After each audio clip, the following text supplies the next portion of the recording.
Assalomu alaykum hammaga. Lasetida mana shunaqa kasallik, endi kasallik emas, bu orttirilgan kasallik desa ham bo'laveradi. Yuk ko'p yuklaganda, bagajda bosilganda kapot shunaqa ko'tarilib qoladi. Mana kapot meniki hozir ko'tarilib qolgandi, endi to'g'riladim. Bu tomoni bo'limenli edi. Bu tomoni voобще ko'tarilib qolgan edi. Aydan turganda ham baland bitta qo'l sig'adigan bo'lib ko'tarilib qolgan edi. Agar kimda shunaqa ko'tarilib qolgan bo'lsa, bu tomoni, qaysidir tomoni choklarini ko'rasiz. Agar bu tomoni ko'tarilgan bo'lsa, hozir men buni eng zo'r yo'lini o'rgataman.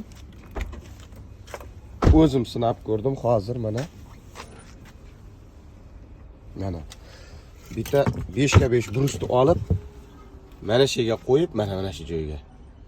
Ozgina kapotni tepaga ko'tariladi. Kapotni tepaga ko'tarib ko'riladi. Tushirib bekitib ko'rasiz. Ko'p ko'tarilmaydi. Ozgina ko'tarib qo'ying, holatiga qarab.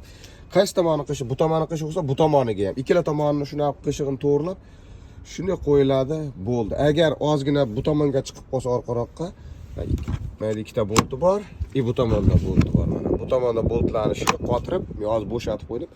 Qotirib kapotni bekitiladi. Xudo xolasa cho'tka bo'ladi. Mana hozir bekitib ko'rsataman mana. Xullas cho'tka bo'ldi. Mana. Bu zazorlari ham, bunisi ham. Bunisi ozgina hozir ko'payib qopti. Hozir bu tomonga ozgina suraman. Hozir yopganimda ko'payib qoldi. Nimaiki bo'ldi bo'sh. O'shaning uchun shunaqa bo'lib qoldi.